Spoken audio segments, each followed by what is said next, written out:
What's happening, folks? Back with another reaction, back with some more Monty Python. And we're going to listen to another track I've never heard before, as far as I know, which is to say Martyrdom of St. Victor, which comes from the Contractual Obligation album. Again, this isn't like an original version of the album, this is like a reissue that came out in more recent years and I got a couple years ago. And it's fair to say also, a number of sketches and songs from the Contractual Obligation album ended up on the final ripoff, which I did have back in the day, and as I've talked about before, I listened to relentlessly as a teen and in my 20s. But again, the Martyrdom of St. Victor, or rather just Martyrdom of St. Victor, was not included on that compilation, and I never had this album back in the day. The only ones I had were the final ripoff and Monty Python's next record.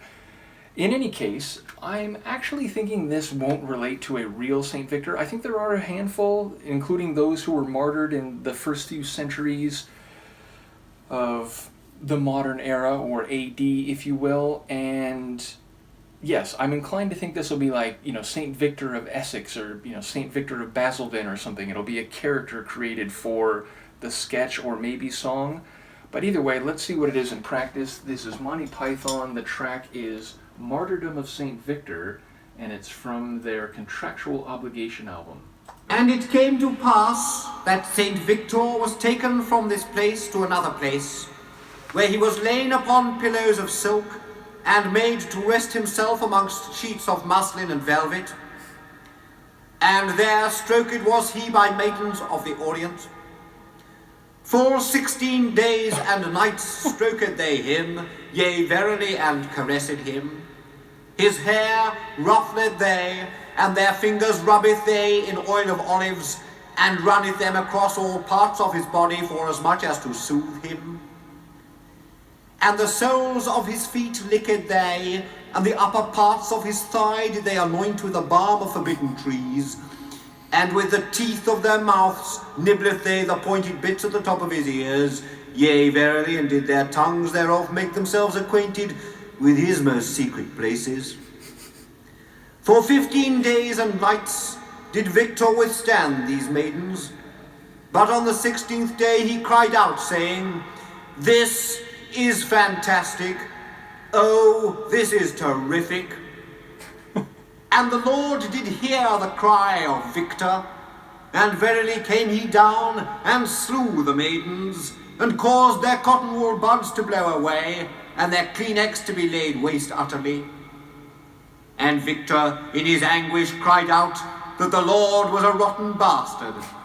And the Lord sent an angel to comfort Victor for the weekend, and entered they together the jacuzzi. Here endeth the lesson. And entered they together the jacuzzi. What a line.